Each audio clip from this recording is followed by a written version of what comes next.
Bom, gente, hoje nós vamos falar sobre férias, né? Até coloquei uma foto aí bem bonitinha para vocês acharem que vocês estão de férias, né? Em um lugar bem gostoso. Só que o falar de férias hoje não é exatamente, né? A gente vê as questões de viagens da férias, mas sim as questões legais, as questões jurídicas que envolvem as férias daqueles empregados que trabalham no regime, né, seletista. Então, nós temos algumas regras que nós temos que observar quando nós estamos a falar sobre férias. Então, o primeiro que eu quero que vocês se recordem é o seguinte, em relação ao objetivo, porque tudo aquilo que se refere às férias estão sempre atreladas ao objetivo das férias. Então, o objetivo que a gente tem das férias é justamente para que o empregado, né, durante o período em que ele estiver na concessão de férias, ele possa recuperar a energia que ele despendeu ao longo do período em que ele conquistou, né, esse direito. Então, sempre objetiva ele recuperar a sua energia, ele recuperar aquilo que ele teve de desgaste ao longo do período em que ele trabalhou. Por isso, inclusive, que a gente fala até que as férias é um direito, né, irrenunciável do empregado, porque a garantia que ele tem de estar repondo aquela condição, né, que é prejudicial a ele enquanto pessoa física, né? Esse estudo, é claro, perpassa por um estudo, né, biológico, e biologicamente, então, está comprovado, né, que o empregado ele precisa recuperar essas energias que ele perdeu. Se vocês pegarem alguma estatística aí, né, que seja séria, vocês vão ver que a maioria dos acidentes de trabalho, principalmente acidentes fatais, eles ocorrem justamente porque o empregado está na sobrejornada, né? Ele deixa de tirar o seu descanso, então existe uma sobrecarga maior, o que leva, né, esse desgaste a ele não ter tanta atenção no trabalho. Então, sempre recordem disso. Quando nós estamos falando nas férias, a gente está falando naquele empregado que precisa necessariamente recuperar tudo aquilo que ele perdeu de energia, né, de força, durante o período em que ele trabalhou. Aí, a partir de agora, nós temos dois momentos que são importantes e que vocês vão ter que levar em consideração quando nós falamos de férias, que se chama período aquisitivo e período concessivo de férias, tá? Quando a gente está falando no período aquisitivo, nós estamos falando o quê? De aquisição, de adquirir. Adquirir direito às férias. Quando a gente está falando no período concessivo, é o período de concessão. É o período em que eu vou então, né, gozar as minhas férias. O artigo 129 da CLT, ele começa falando que as férias é um direito que o empregado tem, de anualmente, né, ele ter um gozo do seu período de férias, sem prejuízo do seu salário. Por quê? Porque férias é considerada interrupção do contrato de trabalho. Ou seja, o empregado, né, ele não trabalha, mas ele recebe e conta normalmente como tempo de serviço, mesmo ele não tendo efetivamente, né, prestado o serviço. Então, quando a gente fala no período aquisitivo, ele fala no artigo 130 que, após cada período de 12 meses, né, de vigência do contrato de trabalho, o empregado terá direito às férias. Então, ele aqui está falando que, para o empregado ter direito ao gozo, né, das férias, necessariamente ele tem que trabalhar 12 meses, tá? Então, é o período em que ele adquire direito. Quando nós estamos falando no período concessivo, né, de concessão, o artigo 134, ele já vai falar de forma diferente. Alguém poderia, por favor, pegar a CLT e ler o artigo 134? As férias serão concedidas por ato do empregador em um só período, nos 12 meses subsequentes à data em que o empregado tiver adquirido o direito. Então, o que ele está falando? Olha, o empregado tem direito ao gozo de férias, né? Ele tem direito de sair de férias depois de 12 meses do período em que ele adquiriu. Então, é assim, a gente tem, quando ele entra, o período aquisitivo, no outro ano entra o próximo período aquisitivo, mas entra o período concessivo, tá? Então, nesse período concessivo, é 12 meses após que o empregado vai ter o direito a realmente sair de férias e ter o gozo do seu período de descanso. Mas aqui a gente tem que fazer uma observação, porque, na verdade, se a gente for trabalhar com 12 meses, a gente corre o risco de ter, né, de ter que pagar as férias dobradas, tá?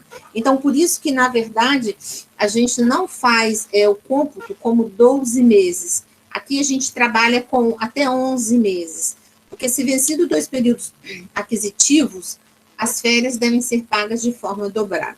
Daqui a pouquinho a gente fala mais. É só para aproveitar aqui, né, o gancho do que a gente estava falando. Quando a gente fala ainda nas férias, o artigo 130, ele vai trazer uma tabela que a gente vai falar daqui a pouco. Ele fala que as férias do empregado, ela vai depender da sua assiduidade. Ou seja, ela depende do empregado comparecer ou não ao trabalho. Porque se ele não comparece ao trabalho, eu não tenho como, né, dizer que ele vai ter as férias de forma integral, porque isso impacta. Se eu tenho uma falta que é abonada ou justificada, não tem impacto nenhum. Mas se é uma falta injustificada, ele tem um desconto do dia, e isso então repercute, né, repercute no direito de férias desse empregado.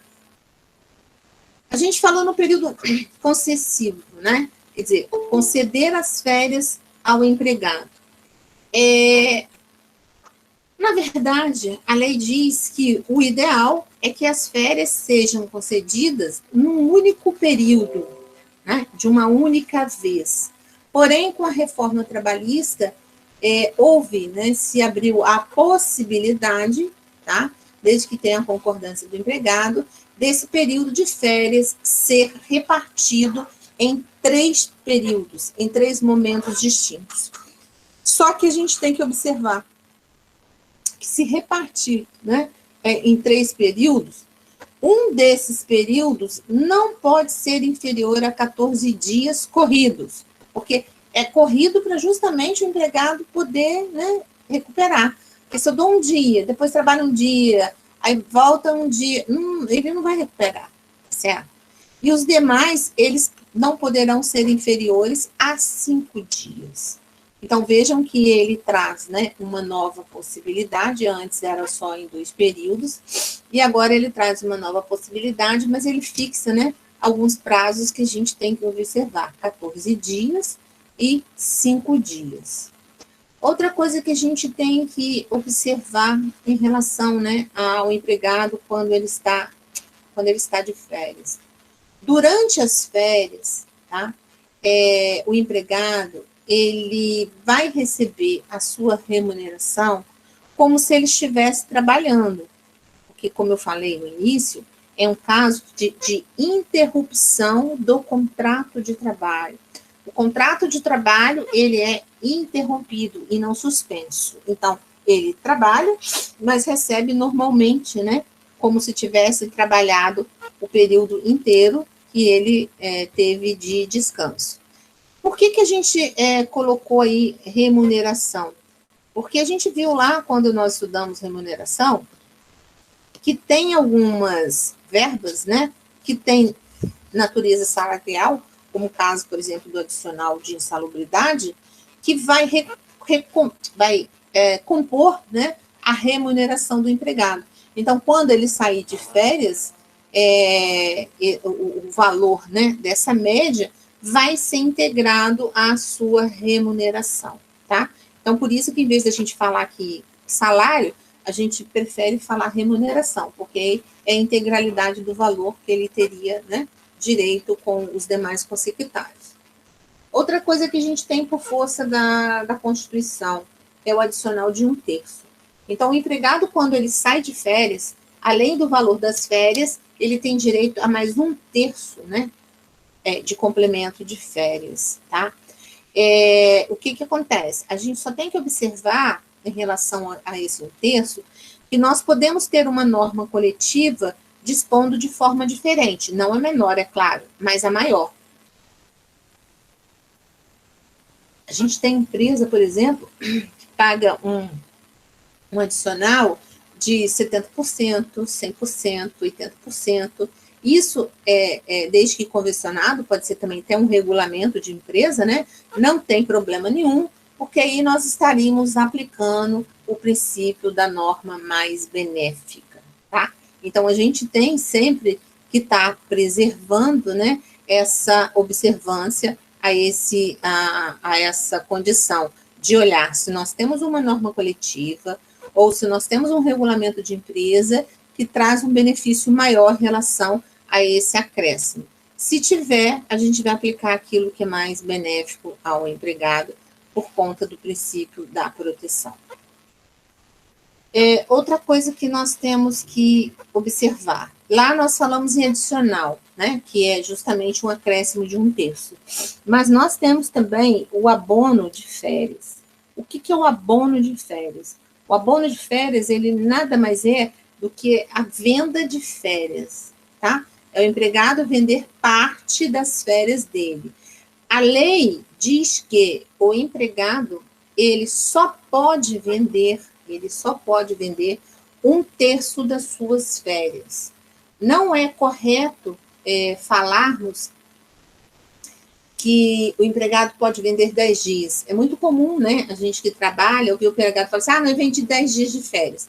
Ele vendeu 10 dias porque ele tinha 30 dias, então ele vendeu 1/3. Mas se ele tiver só 24 dias de férias, ele não vai poder vender, né, 10 dias. Ele sempre vai estar dentro da condição de vender 1/3. A previsão daqui, esqueci de pôr, né, vai ser no artigo 143 da CLT, tá? Então, ele pode, né, vender esse abono de 1/3, tá? Ele fala também que esse abono ele deve ser requerido até 15 dias antes do término do período aquisitivo, ok? Então, são condições que a gente tem que observar quando a gente está falando nessa venda. Nós temos também férias vencidas dobradas, né, que a gente até comentou agora há pouco, mas a gente vai falar de novo, e férias proporcionais. O que seria, né, as férias vencidas? As férias vencidas é quando justamente nós conseguimos preencher o período aquisitivo completo. Então, o empregado ele tem 12 dozeavos de férias vencidas. Lembrando que, diferente do que nós vimos no 13º, quando nós falamos em férias, as férias elas se transportam, né, de um ano para o outro. Porque, por exemplo, o empregado que entrou em 1º de março de 2020, as férias dele vai vencer em 28 de fevereiro, né, de 2021. Então, vai transferir de um ano para outro, para que a gente tenha o período completo, né? 12 dozeavos de férias vencidas, 2020 e 2021. Agora, observem o seguinte. Nós, assim como a gente viu lá no 13º, aqui nós temos uma regra de corte, né? Precisava de se estabelecer uma regra de corte a ser observada. Então, o que acontece? Fração igual ou superior a 15 dias, tá? Eu vou computar como 1 dozeavos a mais de férias. Se a fração for menor do que 15 dias, a gente despreza. Então, vamos pegar esse exemplo que eu acabei de falar, né? O empregado, ele entrou primeiro de fevereiro, não, 1º de março, né, de 2020, então 28 de fevereiro de 21 venceu, ele tem 12 de férias vencidas. Só que, na verdade, ele foi demitido agora na data de hoje, 4 de maio, né? Então, ele vai ter ainda, março ele trabalhou 30 dias, abril ele trabalhou, né, 30 dias, mas maio ele só trabalhou 4 dias. Então, estes 4 dias, a fração é menor do que 15. O que eu vou fazer? Eu vou desprezar essa fração. Então, ele vai ter direito somente a 2/12 de 13º salário proporcional, mais as férias que ele tinha vencido, tá? Então, essa proporção, né, dos 15 dias é a mesma regra que nós aplicamos tanto para o 13º salário quanto para as férias, tá? É uma regra que a gente pode falar que seria como se fosse uma regra universal, né? A regra é a mesma que a gente faz essa aplicação, tá? Sempre, ok? Independente de ser férias vencidas, ser férias proporcionais, que eu sempre vou ter que calcular, né, os avos que esse empregado ele tem. Uma outra possibilidade que nós temos é em relação à questão quando há o vencimento do período concessivo, né? Se venceu o período concessivo, quer dizer, o empregado trabalhou, né, o período aquisitivo, 12 meses, venceu o período aquisitivo, ele entra no período concessivo, venceu 12 meses depois, então, na verdade, ele já está 2 anos, né, 24 meses sem férias.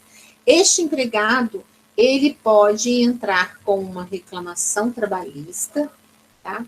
Ajuizar uma reclamação trabalhista, para que o juiz do trabalho, a competência aí, né, é da Justiça do Trabalho, para que o juiz do trabalho, ele, então, marque, né, fixe por sentença, ele pede a empresa para marcar. Se a empresa não marcar, ele vai dar uma sentença fixando o melhor período para a época de gozo dessas férias, tá? Ele fala até que a sentença combina, né, uma pena diária de 5% do salário mínimo da região, devido ao empregado, até que essa determinação ela seja cumprida. Cópia dessa decisão, né, após o trânsito em julgado, porque ela tem que transitar em julgado para realmente ela ser efetivada, né, ter que ser cumprida, vai ser remetido à Secretaria do Trabalho, para, se for o caso, expedição de um auto de aplicação, né, uma multa, então, administrativa. Por que isso, né? Por que esse empregado, ele pode fazer essa reclamação trabalhista? Ele pode fazer essa reclamação trabalhista porque a gente cai justamente naquela condição que, qual é o objetivo das férias?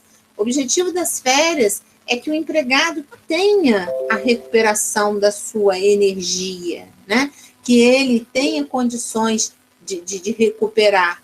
Agora, posso entrar com essa reclamação trabalhista, né, atendida essa condição a qualquer tempo? Posso. Só que a gente tem que tomar cuidado seguinte, eu tenho 2 condições, né?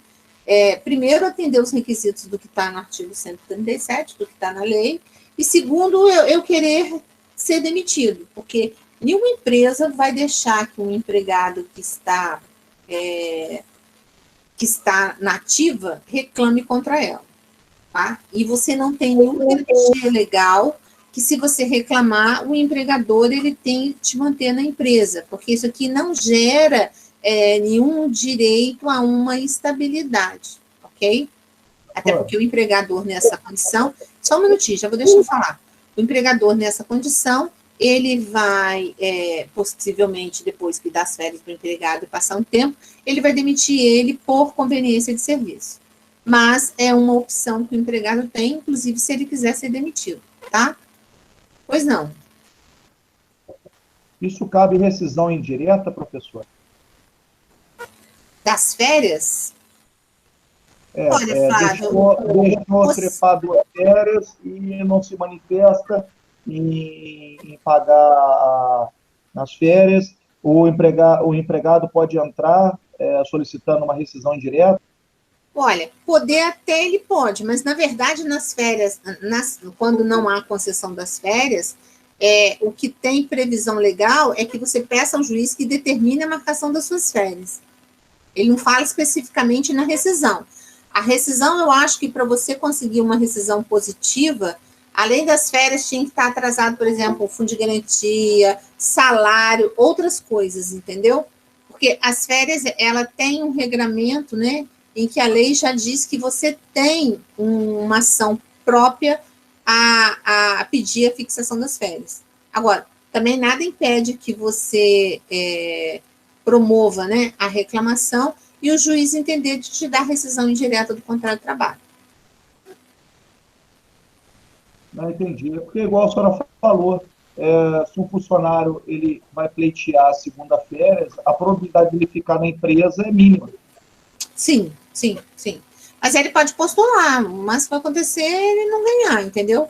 Aí, nesse caso, seria bom que ele tivesse uma outra situação a conjugar que não fosse só as férias. Mas poder sempre pode, né? Aí vai ficar a cargo de uma decisão do judiciário.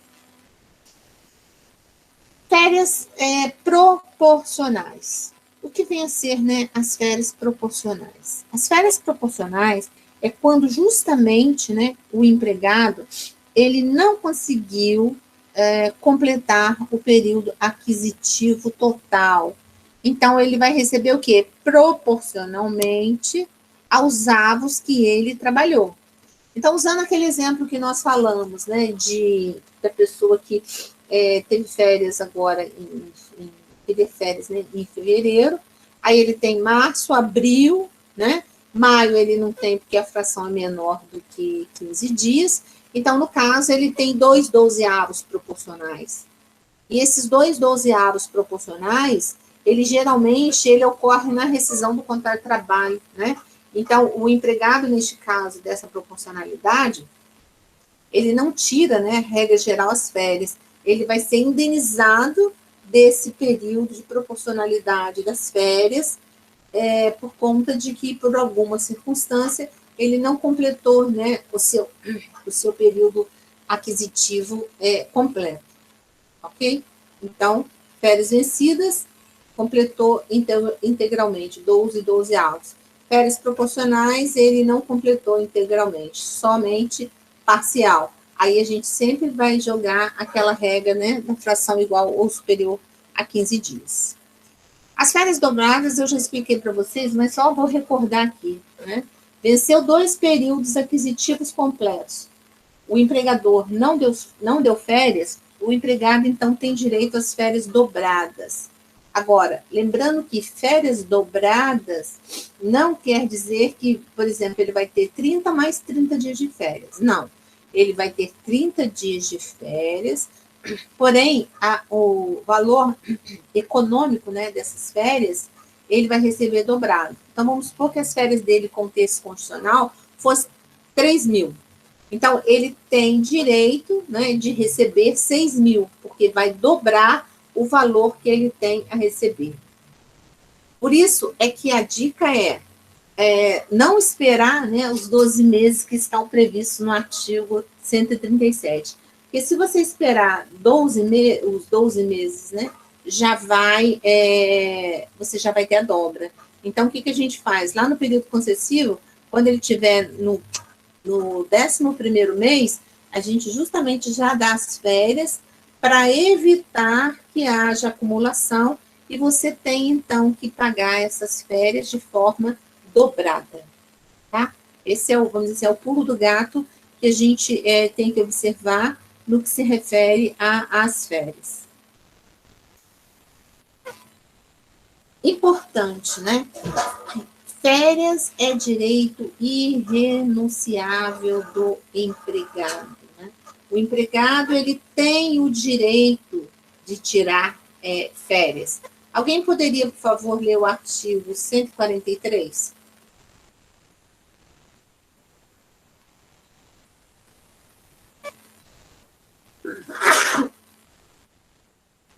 Pode, gente? Posso, professora? Por favor.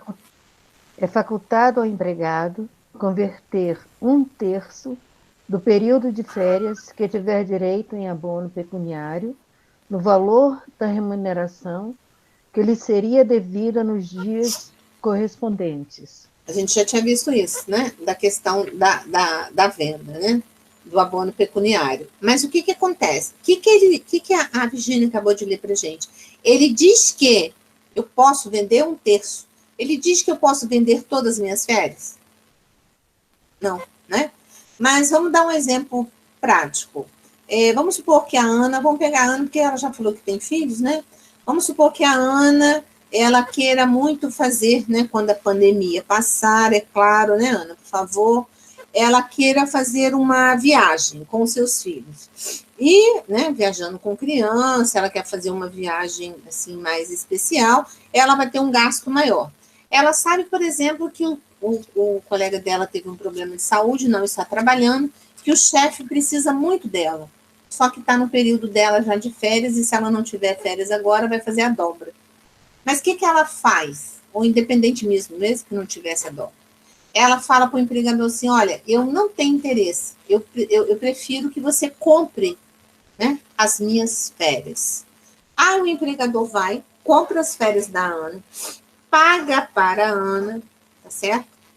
E a Ana, então, faz de próprio punho, né, uma declaração dizendo que ela que pediu para vender as férias, porque ela tinha interesses particulares, e então o empregador compra. Mas passados aí uns 3 anos, né, a Ana perdeu o amor pelo empregador e ele por ela é demitida e ela resolve reclamar essas férias que ela não tirou. Ela vai ter direito? Lê, por favor, Virgínia, o artigo 9º de novo. A gente já leu várias vezes, mas vamos ler de novo. Artigo 9º da CLT. Ok, professora.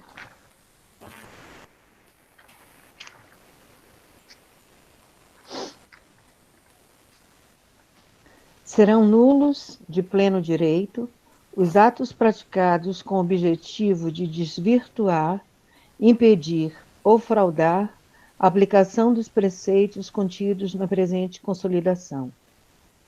Então, vamos lá. Ela primeiro leu o artigo, né, 143, dizendo que é facultado vender 1/3. Então, o que a lei dispõe? A lei dispõe que eu posso converter 1/3 das minhas férias em dinheiro, em venda. Ela diz que eu posso vender a integralidade? Não.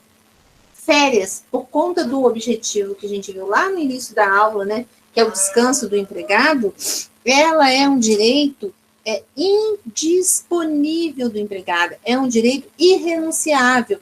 E mesmo que a Ana tenha assinado este documento, dizendo que ela abria mão, dizendo que foi ela que pediu, que ela recebeu as férias, não tem valor nenhum. Quem paga mal, paga 2 vezes. O empregador vai ter que dar férias para a Ana. No caso, como ela saiu, ele vai pagar de novo, porque ela tinha direito de tirar as férias, tá? Então, férias é direito irrenunciável. Não adianta eu fazer acordo, não adianta eu assinar um documento, não tem valor nenhum, porque é nulo. Existe uma nulidade, é nulo de pleno direito, tá certo? E aquilo que é nulo, ele não gera, né, para a gente nenhum efeito jurídico, ok? Então, a gente tem sempre que ter em mente que férias, por conta de, né, ser a recuperação de um desgaste que o empregado passa, ele é nulo de pleno direito, ok? Em relação à comunicação das férias, a gente tem que ter o seguinte: férias, a primeira coisa que uma fiscalização ela pede quando ela vai numa empresa é papeleta de férias. É uma das primeiras coisas, é cartão de ponto e papeleta de férias. Então, as férias, necessariamente, elas têm que ser concedidas por escrito ao empregado. Você não pode falar de boca, você tem que dar um documento, esse empregado vai assinar esse documento, que vai ser o seu contrarrecibo, né? Ele dá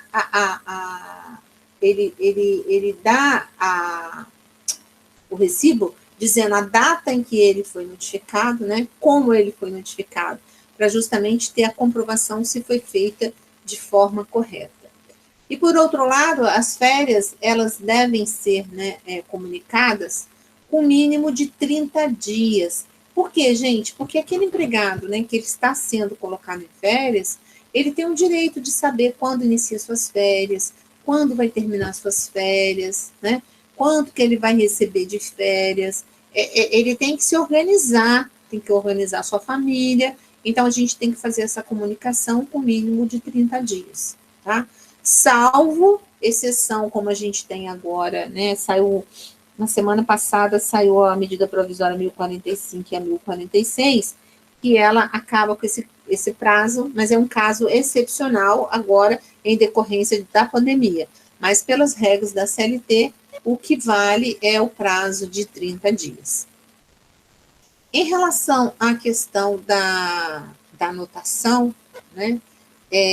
Na verdade, hoje, quem entrar a partir de agora, né, ele já entra no sistema da carteira eletrônica, né? Então, na carteira eletrônica, a gente não vai ter mais essas anotações manuais, né? As anotações serão todas feitas de forma eletrônica. Já tem até empresas grandes que utilizam não a carteira eletrônica, mas o sistema de anotação eletrônico. Então, quando o empregado é demitido, ele recebe uma folha, né, A4, com todas as anotações que são importantes para ele relativo à sua carteira, tá? Mas hoje, com a carteira eletrônica, a gente vai deixar de ter essa obrigatoriedade, tá? Bom, voltamos lá ao artigo 130. Lembra que eu falei que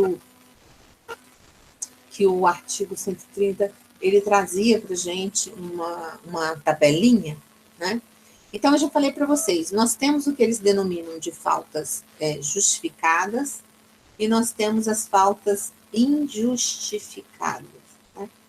Quando nós estamos a falar em faltas justificadas ou faltas abonadas, são aquelas faltas em que não vai ter nenhum impacto, né, na remuneração do empregado e, consequentemente, também nas férias. Por quê? Porque elas foram perdoadas. Ou então porque a lei diz, né, textualmente, que elas são faltas consideradas faltas legais, né, faltas justificadas. Então, a primeira coisa que nós temos que ter é que o artigo 130, ele estabelece para a gente que após, né, cada 12 meses de vigência do contrato de trabalho, o empregado terá direito às férias na seguinte proporção. Qual é a proporção? É essa tabela. Então, se o empregado teve, ao longo do período aquisitivo, tá, gente? Agora, a nomenclatura é aquisitivo e concessivo, né? Aquisitivo, até 5 faltas, ele não tem nenhuma perda. Ele recebe 30 dias normais de férias. Ele não sofre nenhum desconto. Se esse empregado, ele teve de 6 a 14 faltas, e essas faltas são no período aquisitivo, não precisa de ser, né, direto, tá? Desde que ela ocorra no período aquisitivo, ele, então, não tem mais 30 dias e passa a ter 24 dias corridos de férias. Por outro lado, se ele tiver de 15 a 23... se ele tiver de 15 a 23 faltas, ele tem 18 dias normal de férias. E se ele tiver de 24 a 32 faltas, ele tem 12 dias. Por isso que eu falei para vocês que falar que o empregado vendeu 10 dias é incorreto, porque o empregado, ele pode vender apenas 1/3, né? Ele pode bater ele pode vender 1/3 das férias. Então, por exemplo, se ele tem 12 dias de férias, né, ele não tem como vender 10 dias, tá certo? Então, essa é a regra. O empregado que faltou, né, acima de 32 faltas, ele perdeu as férias. Por que ele perdeu as férias? É simplesmente por conta de que ele já descansou, ele já teve o descanso normal que ele tinha para recuperar suas energias. Ele já faltou ao longo do período aquisitivo 33 dias. Então, não justifica, né, que seja mantida as férias para esse empregado. Por outro lado, o artigo 133, tá, ele vai trazer uma condição diferenciada. Porque o artigo 133, ele já fala em algumas situações, tá, em que o empregado ele vai perder as férias se nós tivermos a ocorrência de uma dessas situações. E quais seriam, então, né? Depois vocês leiam, ele vai falar quando ele permanecer no posto, por exemplo, de licença remunerada por mais de 30 dias, deixar de trabalhar com percepção de salário por mais de 30 dias em virtude de paralisação parcial ou total dos serviços, se ele tiver pela Previdência Social por período superior a 6 meses, mesmo que descontínuo. Então, nestes casos, né, a lei diz que há a perda das férias. Por exemplo, vamos pegar o caso da licença remunerada. O empregado que ficou em casa com percepção de salário por 30 dias, né, ele ficou em casa e a empresa ficou pagando para ele ficar em casa, que é o que a gente chama de licença remunerada, ele perde o direito às férias porque pressupõe, né, que ele já descansou durante este período, tá? E entende-se, inclusive, que neste caso, a gente vai ter, né, como se fosse ficticiamente uma nova contratação, uma nova admissão. Por que uma nova admissão? Porque, para efeito das férias, o dia que esse empregado retorna, por exemplo, ele estava na Previdência Social, né? O dia que ele retorna ao trabalho, para efeito de férias, a gente vai esquecer a férias que foi computada no dia da admissão dele, que era a que a gente utilizava, e passa a computar como férias o dia em que ele retorna, tá? Dessa licença que ele teve. Porque aí, se ele tinha férias proporcionais, vai matar. Férias vencidas, não, né? Mas as férias proporcionais subtém-se que às vezes ele nem tinha ainda os 12 avos, mas ele já gozou. Então, para efeito de férias, começa-se um início, né? Uma nova data, né? Que vai ser anotada nos documentos do empregado para este efeito. Virgínia, por favor, você pode ler o artigo 473? O artigo 473, enquanto a Virgínia procura, ele é um pouquinho diferente. Eu só anotei aqui que depois eu vou arrumar, tá? Que eu tinha esquecido dele. Ele é um pouco diferente. Por quê? Porque ele fala da regra de interrupção do contrato, ou seja, daquelas faltas que a lei considera que são faltas abonadas ou que são faltas consideradas como faltas justificadas e faltas legais, tá certo? Então, essas que estão elencadas no artigo 473, o empregado, né, desde que esteja, né, atendendo às regras que estão ali estabelecidas, são consideradas como faltas legais e não trazem, então, nenhum impacto no contrato de trabalho desse empregado. Pode ler, por favor. Só o caput, professora? Não, pode ir lendo, lê o caput 1, aí eu explico, a gente lê o próximo. Tá. Artigo 473. O empregado poderá deixar de comparecer ao serviço sem prejuízo do salário. Aí pode ler 1. Inciso 1º. Inciso 1. Até 2 dias consecutivos, em caso de falecimento do cônjuge, ascendente, descendente, irmão ou pessoa que declarada em sua carteira de trabalho e previdência social viva sob sua dependência econômica. Então, vamos lá. O que ele está falando para a gente? Ele fala que o empregado, né, pode não comparecer ao trabalho. Isso não será motivo para ter, né, uma suspensão do contrato de trabalho, e sim ser um caso de interrupção. Então, ele não vai impactar, né? No caso de, que eles falam aqui, a licença nojo, né? Que é a licença decorrente de morte, tá? Então, 2 dias consecutivos, esses 2 dias são contados, tá? Do dia da morte. Então, por exemplo, morreu sábado, é sábado, domingo, segunda você volta ao normal. E ainda tem que fazer, né? Quando for o caso de morrer durante a semana que você trabalha, ainda tem que fazer a comprovação. Agora, vejam, gente, que a Regina leu para a gente, que é o quê? Cônjuge, ascendente, né? Descendente, irmão ou pessoa que seja declarada sua dependente. Ah, eu tenho um amigo íntimo que ele morreu, eu queria muito ir. Só se a empresa liberar, porque a empresa não tem obrigatoriedade. Eu até brinco, né? Brinquei na outra aula. Ah, minha sogra. A sogra também não tem previsão. É claro que, né, gente, as empresas, elas têm bom senso, né? Elas têm políticas diferentes. E nestes casos aqui também, nós não podemos deixar de ver o que está estabelecido na norma coletiva no regulamento de empresa. Tem norma coletiva, por exemplo, que dá uma semana para o empregado, 15 dias. Então, o princípio da proteção, aquilo que for mais viável, né? For melhor ao empregado. Pode ler o próximo. Pode ler isso. Inciso 2. Até 3 dias consecutivos em virtude de casamento. Essa aí tem um nome muito interessante, né? O pessoal mais antigo vê, licença gala. Eu acho horrível, né? Parece que é a galinha, o galo, gala no ovo, né? Mas é licença gala que elas chamam. É licença de casamento. Então, 3 dias contados do casamento. Casei sexta-feira, sexta, sábado, domingo. Segunda, eu volto. Ok? Pode ir. Inciso 3.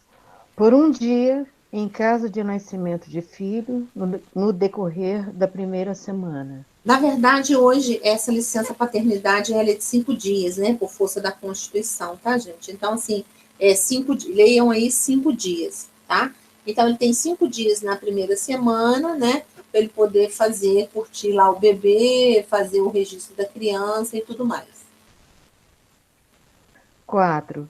Por um dia, em cada 12 meses de trabalho, em caso de doação voluntária de sangue devidamente comprovada. Tem empregado que acabou de doar, daí a pouco, quando autoriza, ele já doa de novo, né? A empresa não tem obrigatoriedade, tá? A lei diz que é um dia a cada 12 meses. Então, fora disso, a empresa não é obrigada a aceitar. Um dia a cada 12 meses é considerada como uma falta abonada. Fora disso, só se a política da empresa autorizar. Inciso 5. Até 2 dias consecutivos ou não, para o fim de se alistar eleitor, nos termos da lei respectiva. O alistamento eleitoral, né, no Brasil é obrigado, né? A gente tem que em tese, que tirar o nosso título de eleitor e votar. Então, neste caso, é obrigatório, só que antigamente gastava-se muito tempo. Hoje não gasta tanto tempo. Então, o que vai determinar este prazo aqui, na verdade, é a declaração que você vai pegar junto ao cartório eleitoral, né? Que você foi lá, o quanto tempo você ficou lá, tá? 6. No período de tempo em que tiver de cumprir as exigências do serviço militar referidas na letra do artigo 65 da Lei 4.375, de 17 de agosto de 1964. Serviço militar. Tá bom. Serviço militar é obrigatório no Brasil. Então, o período em que eu estiver lá, né, eles vão me dar uma declaração do tempo em que eu estive lá, e esse tempo, então, é considerado como falta justificada, uma falta legal. 7. Nos dias em que estiver comprovadamente realizando prova de exame, vestibular, para ingresso em estabelecimento de ensino superior. Olha só, apenas para fazer vestibular. Mas eu penso que aqui também a gente tem que observar se de repente a pessoa, por exemplo, pega o mês inteiro, né, fazendo vestibular, a empresa não vai fazer essa concessão, né? Embora a lei também não vede, então seria uma discussão. Ele diz que no caso de prestação de vestibular, ele tem direito a essa falta nesse dia. Professora, Oi. no caso desse serviço militar, só conta o horário que ele está se apresentando ou seria o dia inteiro? Não, geralmente quando você vai lá, eles vão te dar, né, uma declaração do período que você teve lá à disposição. Sempre na parte da manhã, vamos supor, quando você está se apresentando. Sim. Seria, então, só na parte da manhã? Sim, depois você tem que retornar normalmente. Obrigado. 8. Pelo tempo que se fizer necessário, quando tiver que comparecer a juízo. Isso aí equivale ao que o colega acabou de perguntar. É o tempo que você tiver lá. Quando você vai como parte, como testemunha, qualquer coisa assim, o juiz te dá um papelzinho, né, que é um atestado, atestando o horário que você teve lá. Então, por exemplo, o juiz vai te dar que você chegou lá às 9 e saiu de lá às 11. Aí você tem que voltar para o trabalho. Ah, não, está na hora do meu almoço, eu almocei e voltei. Beleza. Mas, por exemplo, a audiência é 9 horas, o cara foi para a audiência e voltou só no outro dia.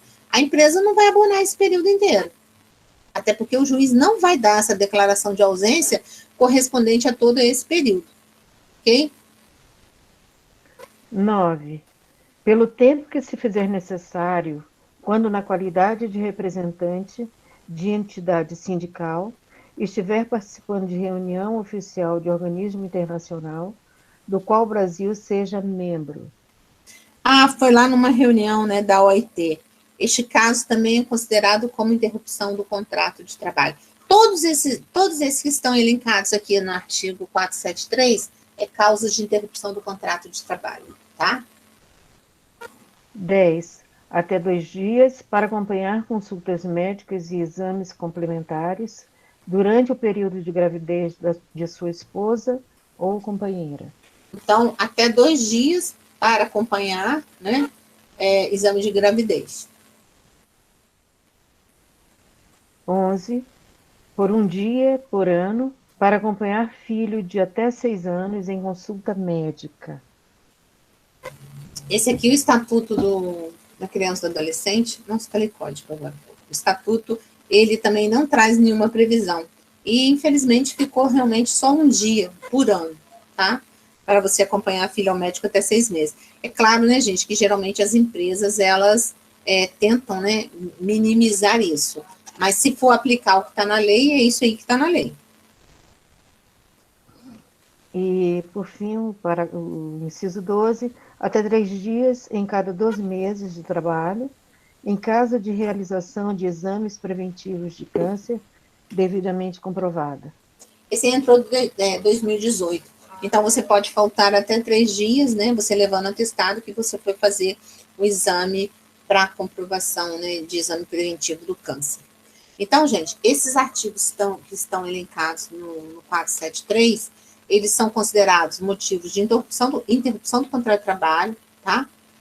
E são consideradas faltas legais. A lei admite que ocorra falta sem que isso tenha um impacto, né, de desconto. Marcação das férias. Por favor, quem marca férias, quem tem direito de marcar férias do empregado é o empregador. O empregador, às vezes, por liberalidade, ele deixa o empregado escolher, tá? Mas ele não tem essa obrigatoriedade. A única ressalva que a lei faz é em relação ao estudante, que o estudante, né, ele tem que fazer coincidir as suas férias com as férias escolares. E no caso dos membros da mesma família, a lei estabelece uma possibilidade, não é uma obrigatoriedade, é uma facultatividade. Ela diz que pode se fazer conciliar, né, as férias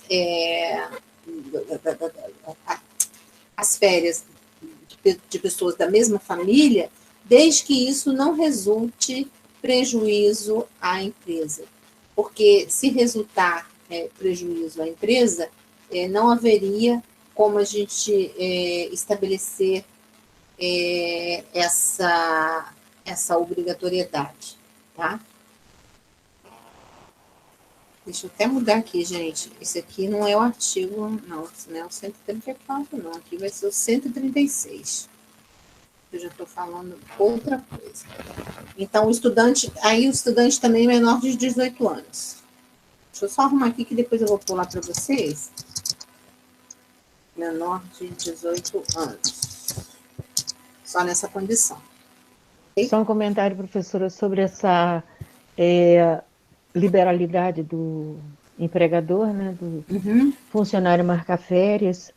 Eu trabalhei em multinacional e todo ano vinha uma tabela, então nós entrávamos, os funcionários, em acordo para ver em qual mês cada um tiraria férias, lógico, dentro do prazo já vencido de férias, né? Ou a vencer. Isso era bem bacana. Tem coisa que às vezes é meio complicado, mas tem coisa que às vezes dá certo, né? Assim, depende muito da empresa e dos colegas, porque tem colega que não abre mão de jeito nenhum, né?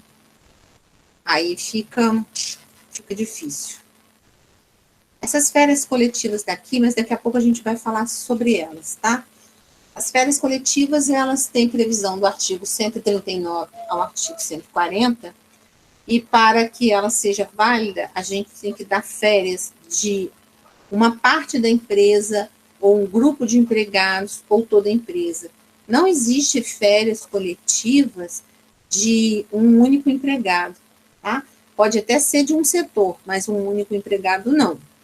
Daqui a pouco eu volto nela. Em relação ao início das férias, a modificação que veio, né, com a reforma trabalhista, ela impede que o início das férias ele ocorra, tá, no período de 2 dias que antecede a feriado ou a 2 dias que antecede ao repouso. Isso aqui trouxe assim bastante problemas para as empresas, né? Porque antes ela dava as férias para o empregado a partir de sábado, que já emendava. Ou então tinha um feriado longo, dava um dia antes, né, do feriado, durante o repouso. Agora não pode mais, tem que ser 2 dias antes do repouso ou 2 dias antes do feriado. É uma regra legal, tá? A gente já tinha falado que as férias ela tem que ser, né, dada ao empregado por escrito e com antecedência de no mínimo 30 dias. Essa questão da alteração do período eu também já falei. O empregado que tem menos de 12, né, meses na empresa, se ele tira, por exemplo, umas férias coletivas, ou se ele tira uma licença remunerada, vai para a Previdência, ele vai perder e vai voltar, né, quando ele retornar, a ter uma nova data para concessão de férias. Não muda, gente, presta atenção, eu brinco assim que é como se fosse uma ficção jurídica, né? Não vai mudar a data de admissão dele, mas para efeito de férias, a gente fala que ele passa a ter uma nova data de admissão para esse efeito. Voltando lá às férias coletivas, a gente tem como regra que o empregador ele tem que avisar, né, com 15 dias de antecedência a Secretaria Especial do Ministério da Economia, quando é que inicia e quando termina. Ele tem que comunicar também ao sindicato representante da categoria, tem que comunicar a todos os empregados, sendo que no caso das férias coletivas, se admite, tá, que haja fixação de avisos, né, dessas férias nos locais da empresa. Não existe nenhum óbice legal em relação a isso, desde que sejam visíveis e o empregado tenha condições de ler, tenha condições de ter, né, conhecimento, tá? Lembrando mais uma vez, né, que no caso das férias coletivas, eles até põem um artigo interessante que agora praticamente está em desuso, que a anotação, porque férias tem sempre que anotar na carteira, né?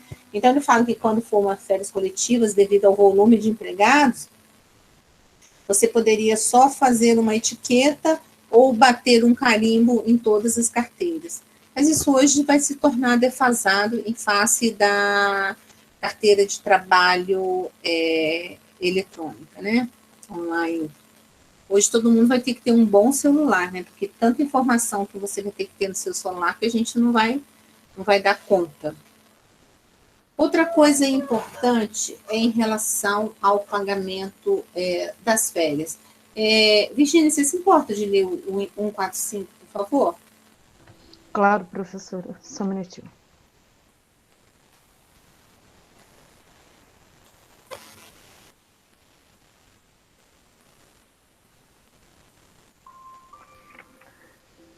Artigo 145.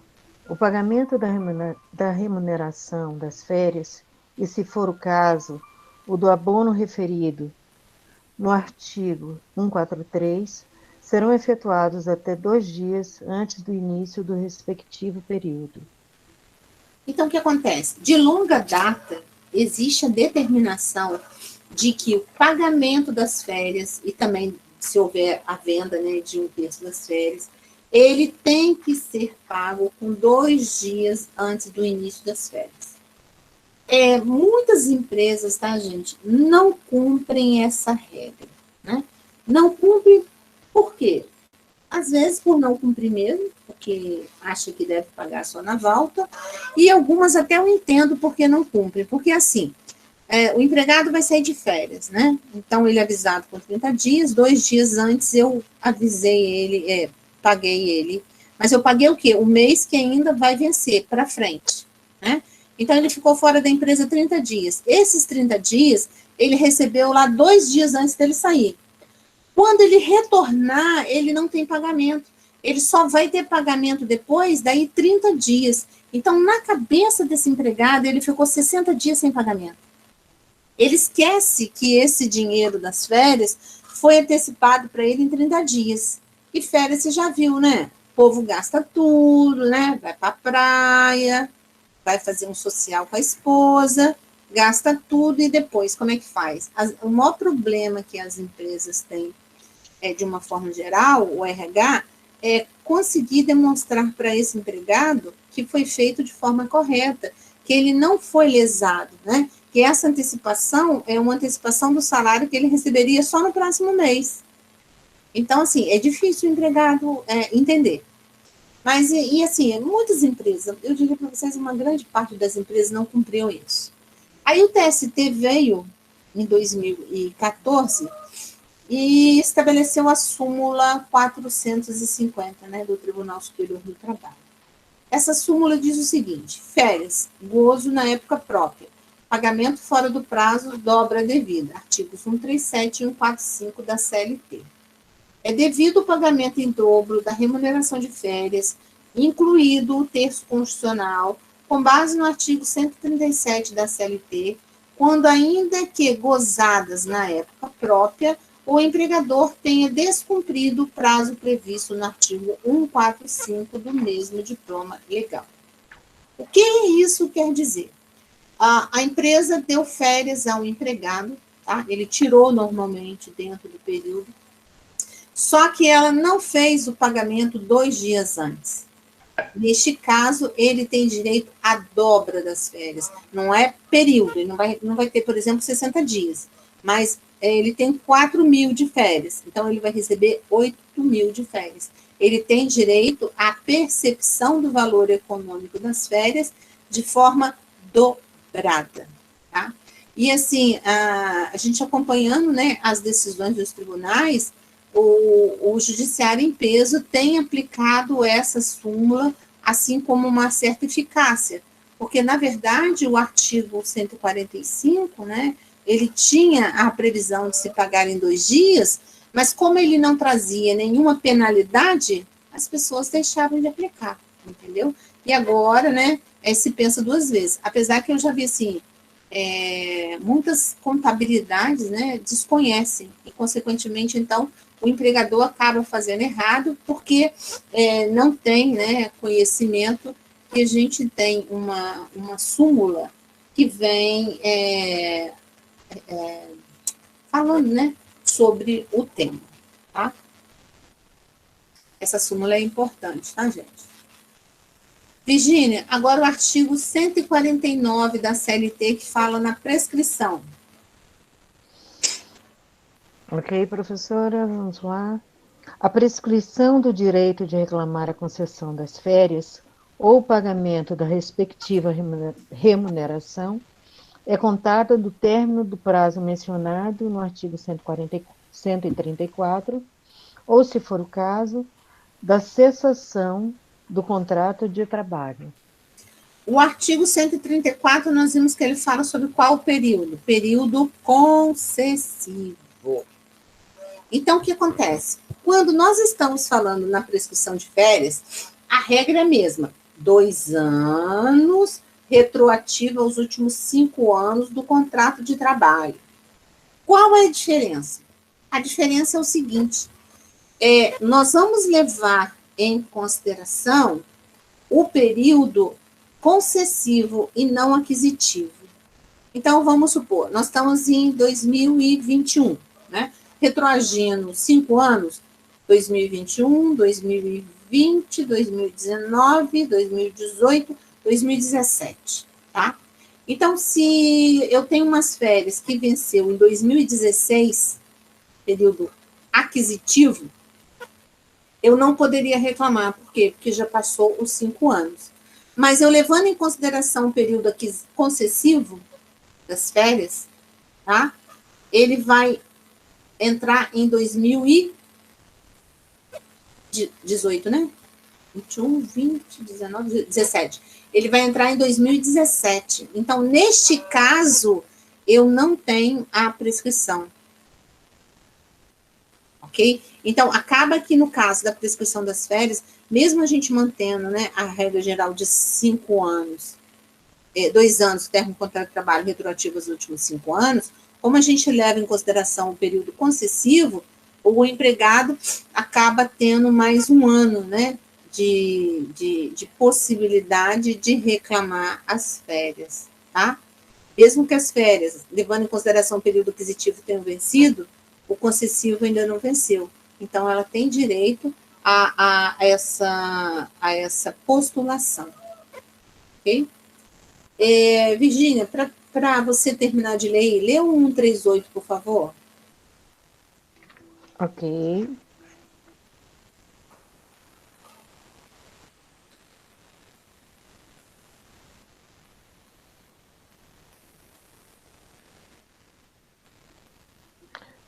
Artigo 132. O tempo de trabalho anterior à apresentação do empregado para serviço militar obrigatório será computado no período aquisitivo, desde que ele compareça ao estabelecimento dentro de 90 dias da data em que se verificar a respectiva baixa.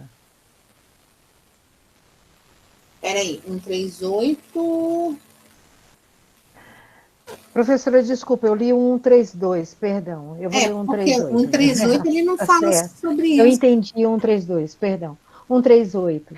Durante as férias, o empregado não poderá prestar serviços a outro empregador, salvo se estiver obrigado a fazê-lo em virtude de contrato de trabalho regularmente mantido com aquele. O que a lei diz pra gente? Férias, mais uma vez a gente volta lá, o objetivo é descanso. Se o objetivo é descanso e o empregado está de férias, ele não pode trabalhar, não é isso? Para ninguém, porque a empresa está pagando a ele para ficar em casa, para ele repor as energias que ele gastou. Então, ele tem que ficar em casa e não ir trabalhar para outro local. Essa é a regra. Se a empresa comprovar que esse empregado, né, no período de férias dele, está trabalhando para outro empregador, ela pode aplicar a ele a justa causa. Lembrando que, né, o ônus da prova é de quem alega, então é do empregador. O empregador tendo essa prova, então ele pode demiti-lo por justa causa, certo? Só que ele faz uma exceção. Qual é essa exceção? Vamos supor que a Ana tenha 2 empregos. de manhã ela trabalha no local, à tarde ela trabalha no outro local. O emprego que ela tem de manhã, ela está de férias. Só que o de tarde ela não está, porque a data de admissão é diferente. Então, ela está de férias de manhã, mas de tarde ela está trabalhando. Isso daria justa causa a ela? Não. Por quê? Porque no período em que ela está de férias é de manhã, e de manhã ela não está trabalhando. Agora, ela não pode pegar, né, vir arrumar um bico durante o período da jornada dela de manhã, porque aí sim poderia ser aplicada a ela a justa causa, tá? Então, quando ele fala nessa questão, salvo se estiver obrigado por força de contrato a um outro empregador, ele quer justamente falar isso. Se a gente tem, né, mais de um contrato e no outro contrato eu não tenho férias, beleza, isso acontece muito. Eu já tive 3 empregos e cada dia eu tinha férias de um, né? É horrível, mas é a regra do jogo. Mas durante o período de férias, você não pode trabalhar sob pena de você ter a aplicação da justa causa, ok? Então, só para recordar, né, férias é considerado uma interrupção do contrato de trabalho. O empregado recebe normalmente como se estivesse trabalhando, né? E na interrupção, a gente viu que ele não trabalha, mas conta tempo de serviço e recebe salário normalmente. E quando nós estamos a falar em férias, nós temos que levar em consideração que este pagamento, ele vai ser, então, realizado com base, vai ser realizado com base, né, na maior remuneração do empregado, porque tem algumas verbas que vão integrar e outras não se integram. Então, geralmente, a gente vai levar em consideração, né, essas questões, tá? Para definir férias. Vocês devem ler em casa do artigo 129 ao artigo 153 da CLT, que é justamente os artigos que falam sobre as questões que envolvem férias. É um assunto, né, que é interessante e é importante, porque a gente vê que, de uma forma geral, muitos empregados, tá, gente, eles são muito, assim, muito ludibriados quando a gente está falando em férias.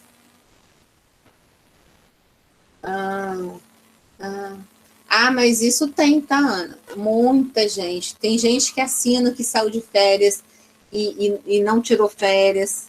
Tem gente que abre mão de férias por 10 anos e acha que isso está correto. Cada coisa que a gente vê, assim, quando você, né,